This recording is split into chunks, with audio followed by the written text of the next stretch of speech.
आता आपण इतक्यात स्टार्ट केलं होतं. काय स्टार्ट केलं होतं तर मॅग्नेटिक फोर्स किती डेव्हलप होणार आहे जर तुमचा आर्बिटरी शेप असेल, कंडक्टरचा जर शेप आर्बिटरी असेल तर त्या केसमध्ये किती मॅग्नेटिक फोर्स डेव्हलप होणार आहे त्याबद्दल आपण आता डिस्कस केलेले. ठीक आहे. आता तोच पॉइंट आपण परत एकदा कंटिन्यू करू. तर बघा, सर्वात पहिले मी काय घेतलं होतं तर एक युनिफॉर्म मॅग्नेटिक फील्ड घेतलं होतं, बरं का नाही. मॅग्नेटिक फोर्स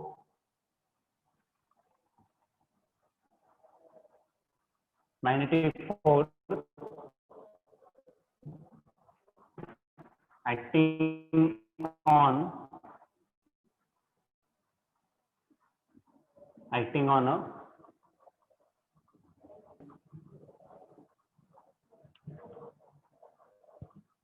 सर ब्लर दिसायला लागलं परत. काय म्हणता? परत ब्लर दिसतोय सर. परत ब्लर दिसायला लागलं. दिसतंय सर.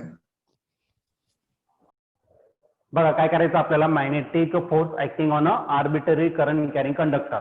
कोणत्याही शेपचा जर कंडक्टर असेल तर त्याच्यामध्ये किती मॅग्नेटिक फील्ड डेव्हलप होणार आहे ते या ठिकाणी आपल्याला डिस्कस करायचं आहे. ठीक आहे. मग आर्बिटरी पॉइंट घेतला तर आपण एक मॅग्नेटिक फील्ड घेणार आहे, uniform magnetic field, and that is represented by drawing circle आणि मध्ये काय करायचा, डॉट रिप्रेझेंट करायचा. That is magnetic field which is perpendicular to the surface. या सरफेसला परपेंडिक्युलर असेल and directed towards the observer. Observer कडे काय होणार तर डायरेक्ट होणार. ठीक आहे.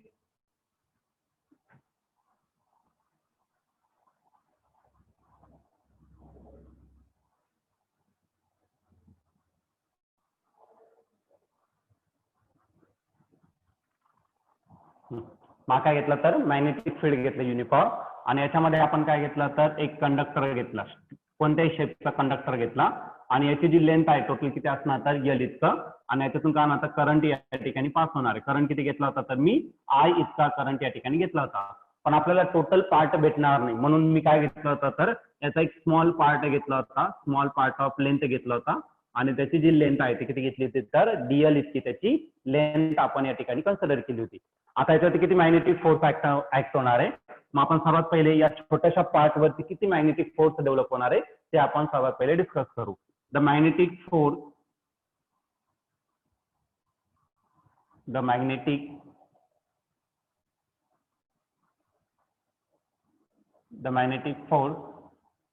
acting on small element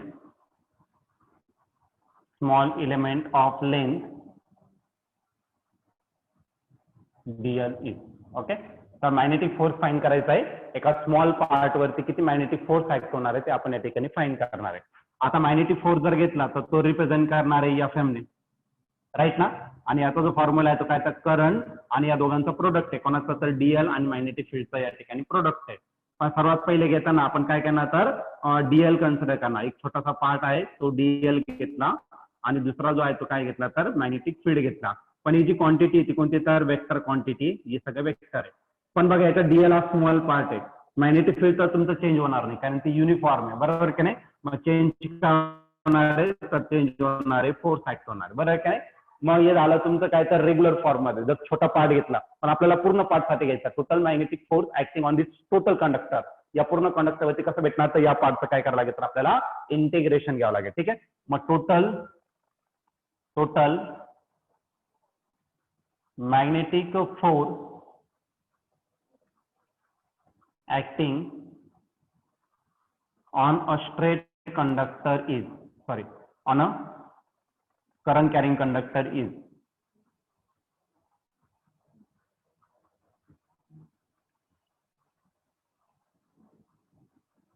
जर एक करंट कॅरिंग कंडक्टर असेल तर त्यावरती टोटल मॅग्नेटिक फोर्स किती ऍक्ट होणार आहे. मग टोटल जर असेल तर याचं काय करावं लागेल तर तुम्हाला इंटिग्रेशन घ्यावं लागेल.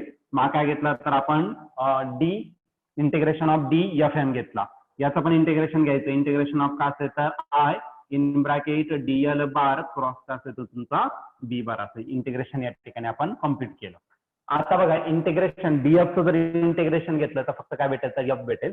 मग याचं जे इंटिग्रेशन आहे ते काय भेटेल तर आपल्याला FM बार भेटेल, आणि FM bar is equal to I काय कॉन्स्टंट आहे, एकच करंट पास होणार आहे, B पण काय कॉन्स्टंट आहे, मग त्याला काय करायचं इंटिग्रेशनच्या बाहेर असणार. मग इंटिग्रेशन मध्ये काय असणार, तर इंटिग्रेशन मध्ये फक्त राहणार आहे डीएलच राहणार आहे. कळलं का नाही? मला मी एक काम करतो, ब्रॅकेट टाकतो. इंटिग्रेशन मध्ये काय घेतलं तर फक्त डीएल घेतला, पण बी काय कॉन्स्टंट आहे, मग त्याला काय घेतलं तर आपण इंटिग्रेशनच्या बाहेर काढून घेतलं. क्लिअर आहे? मग काय झालं तर तुमचा total magnetic force acting on that conductor. मग या लेन्थचं इंटिग्रेशन घेऊन तुम्हाला जे भेटेल ते तुम्ही या ठिकाणी लिहू शकता, आणि एवढा फोर्स काय होणार तर या ठिकाणी ऍक्ट होणार आहे. आज आला तुमचा magnetic force acting on any arbitrary point. कोणताही आर्बिटरी जर पॉईंट असेल तर त्याच्यावरती मॅग्नेटिक फोर्स इतका तयार होणार. आता दुसरा घेऊ, force acting on a close circuit in a magnetic field. जर क्लोज सर्किट होत असेल तर मग याच्यात काही केस घेऊ. Case number 1, magnetic force acting in a magnetic force acting in a closed circuit. म्हणजे हा जो कंडक्टर आहे तो कंडक्टर अशा प्रकारे घ्यायचा, इथून स्टार्ट झाला असा फिरून फिरून परत तिथे येणार, एक क्लोज लूप या ठिकाणी काय होणार तयार होणार. मग त्या क्लोज लूप साठी किती मॅग्नेटिक फोर्स या ठिकाणी ऍक्ट होणार आहे ते आपण या ठिकाणी डिस्कस करणार. The magnetic force acting on that close loop. तर त्या क्लोज लूप वरती किती मॅग्नेटिक फोर्स ऍक्ट होणार आहे तर ते आपल्याला या ठिकाणी डिस्कस करायचं आहे. आता बघा ऑलरेडी आपण फॉर्म्युला घेतलेला आहे. मग काय असेल तर तुमचा FM बार असेल आणि आला तुमचा I इन ब्रॅकेट इंटिग्रेशन कोणाचं झालं तर डीएलचं झालं.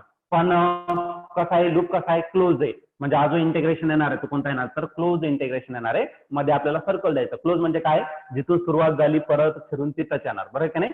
मग क्लोज लूप साठी आपण या ठिकाणी कन्सिडर केलं आणि पुढे काय घेतलं तर बी बार घेतला. आता व्हॉट इज डीएल म्हणजे आपलं डिस्प्लेसमेंट झालं, बरोबर की नाही. त्या करंटचं डिस्प्लेसमेंट झालं आणि डिस्प्लेसमेंट वेक्टर क्वांटिटी आहे. आणि बघा लूप जर घेतला इथून सुरुवात होणार आहे आणि परत फिरून तिथंच येणार आहे, म्हणजे डिस्प्लेसमेंट किती होणार आहे तर टोटल डिस्प्लेसमेंट तुमचं 0 असणार आहे.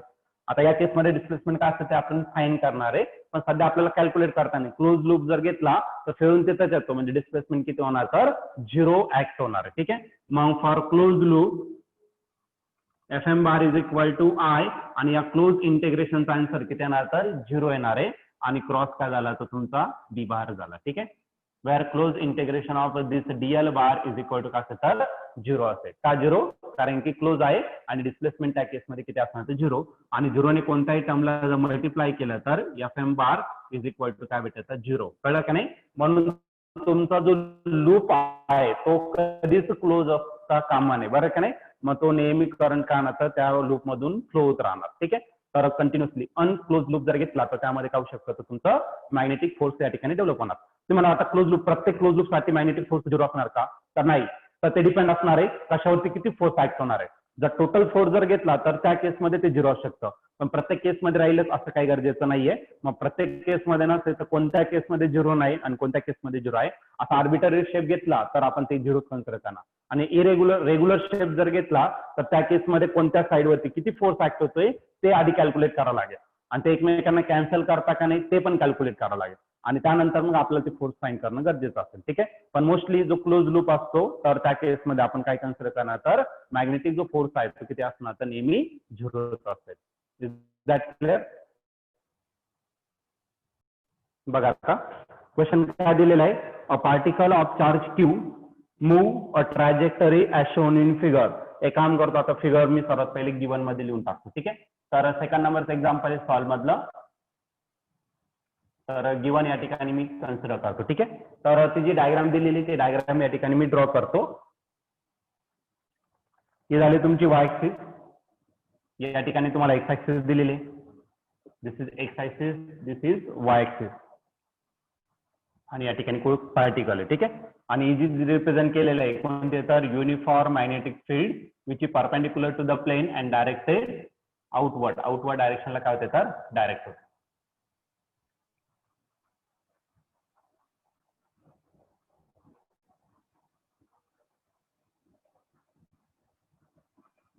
ही झाली युनिफॉर्म मॅग्नेटिक फील्ड. आणि इथून तर इथपर्यंत जे डिस्टन्स दिलेलं आहे ते किती दिले तर यल इतकं त्या युनिफॉर्म मॅग्नेटिक फील्डचं लेंथ दिलेली आहे. या ठिकाणी एक चार्ज आहे तुमचा, तर या ठिकाणी चार्ज दिलेला आहे तुम्हाला कोणता तर क्यू हा चार्ज दिलेला आहे, आणि त्याची जी व्हेलॉसिटी आहे ती किती दिली तर v बार इतकी, आणि हा चार्ज जो आहे तो काय येतो तिथून मूव्ह करतो असं दिलेलं आहे. ठीक आहे, ही त्याची डायरेक्शन दिलेली आहे. त्यानंतर या पार्टिकलचं जे डिस्टन्स दिलेलं आहे,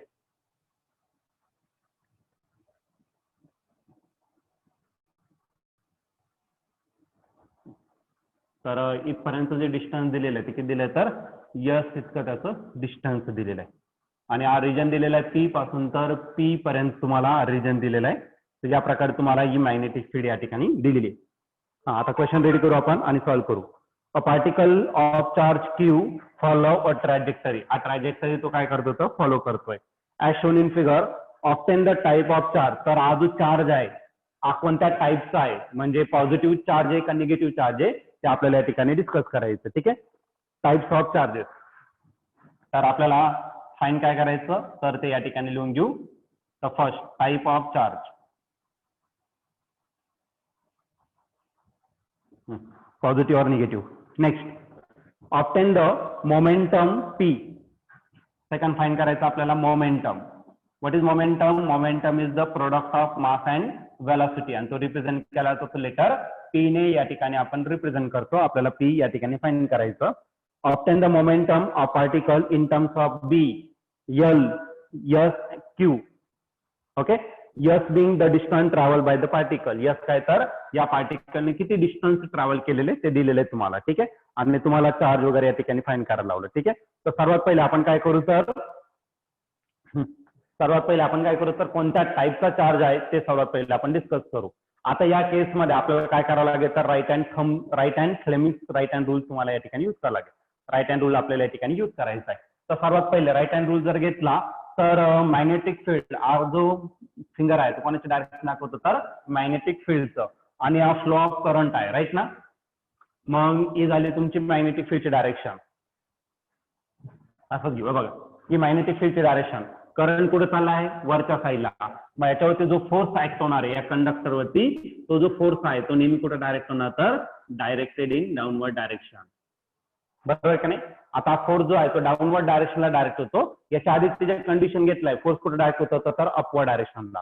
म्हणजे तो जो चार्ज आहे तो कोणता आहे तर पॉझिटिव्ह चार्ज, आणि करंट असा फ्लो होणार आहे. आता करंट त्याच्या अपोजिट साईडला दिलेला आहे. बरं का नाही. म्हणजे अपोजिट साईडला करंट कधी फ्लो होऊ शकतो जर त्याच्या अपोजिट चार्ज असेल.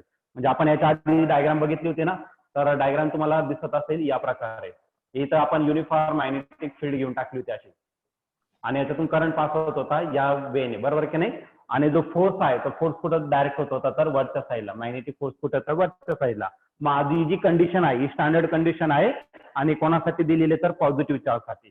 पण या केसमध्ये जर according to right hand rule जर घेतला तर जो मॅग्नेटिक फोर्स ऍक्ट होतोय तो कुठं असणार तर डाऊनवर्ड डायरेक्शन अपोजिट साईडला. म्हणून जो चार्ज आहे तो कसा असला पाहिजे तर that charge should be negative. मग आपण या ठिकाणी स्टेटमेंट टाकू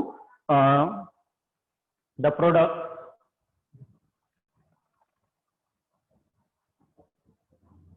प्रोडक्ट सोल्युशन पहिल्याचं. The product of V bar cross B bar. V bar cross B bar कुठे डायरेक्ट होतोय तर व्ही कुठे चाललाय तर या डायरेक्शन मध्ये. बरं की नाही. तर हा कुठे जाणार तर in the negative Y direction. बघा कुठे चालला एफ एम जो आहे तो कुठे चालला तर निगेटिव्ह वाय डायरेक्शन चालला दिसत असेल तुम्हाला या ठिकाणी. हा जो एफ एम आहे ही वाय ऍक्सिस आहे, पण तो पॉझिटिव्ह ऍक्सिसला नाही चालला, तो कुठे चाललाय तर खाली चाललाय. बरं की नाही.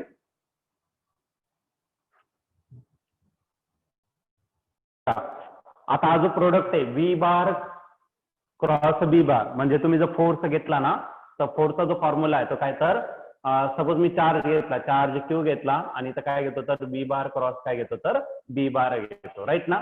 मग हे दोन्ही ज्या डायरेक्शन मध्ये असेल त्याच्या उरलेल्या ऍक्सिस वरती असेल. समजा एक्स आणि झेड वरती तर हा वाय ऍक्सिस वरती असेल. पण याची जी डायरेक्शन आहे ती कुठे तर डाऊनवर्ड डायरेक्शनला. म्हणजे वरती पॉझिटिव्ह वाय ऍक्सिस आहे, खाली कोणता आहे तर निगेटिव्ह वाय ऍक्सिस आहे. मग आपण तेच लिहिणार आहे the product of B bar cross B bar is directed along the negative y-axis is along the negative y-axis. तर जो प्रोडक्ट आहे बी बार क्रॉस बी बार तो निगेटिव्ह साईडला चाललेला आहे. मग निगेटिव्ह ऍक्सिस वरती आपण त्याला कन्सिडर केलं.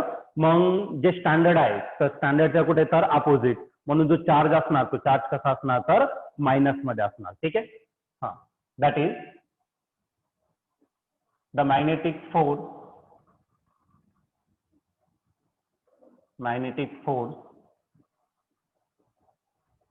acting is opposite to the standard condition.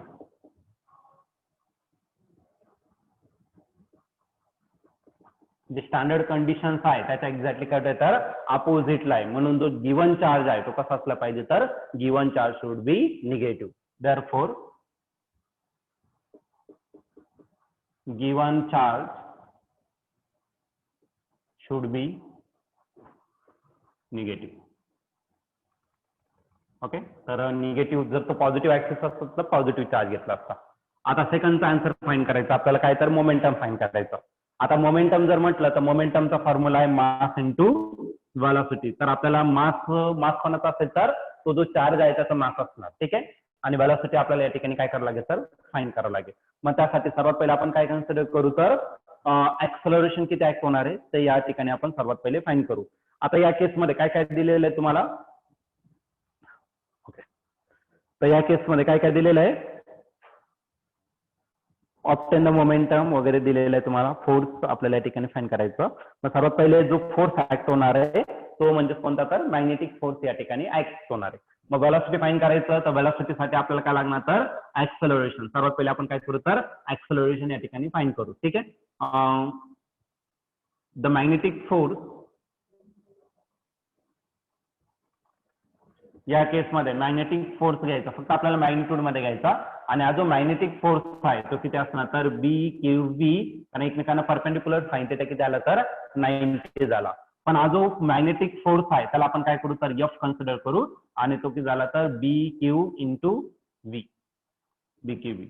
पण according to Newton second law force is equal to काय असेल तर मास इंटू ऍक्सलरेशन. मग एफच्या जागी आपण काय टाकू तर एम ए आणि काय तर बी क्यू व्ही झाला. राईट ना. मग आपण एक काम करू ऍक्सलरेशन फाइंड करू. एम इकडे मल्टिप्लाय इकडे काय ना तर डिवाइड. मग ए इज इक्वल टू काय भेटत तर B Q V total divide काय आला तर M. This is the acceleration. पण आपल्याला काय करायचं ऍक्सलरेशन नाही फाइंड करायचं. आपल्याला काय करायचं तर व्हेलॉसिटी या ठिकाणी फाइंड करायचं आहे. मग आपण एक काम करू किती व्हेलॉसिटी आहे तर त्याबद्दल आपण या ठिकाणी काय करू तर डिस्कस करू किंवा ऍक्सलरेशन.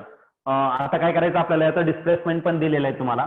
मग याच्यावरून काय करू तर आपण डिस्प्लेसमेंट साठी आपण सेकंड इक्वेशन ऑफ मोशन या ठिकाणी यूज करू. ठीक आहे. By using second equation of motion.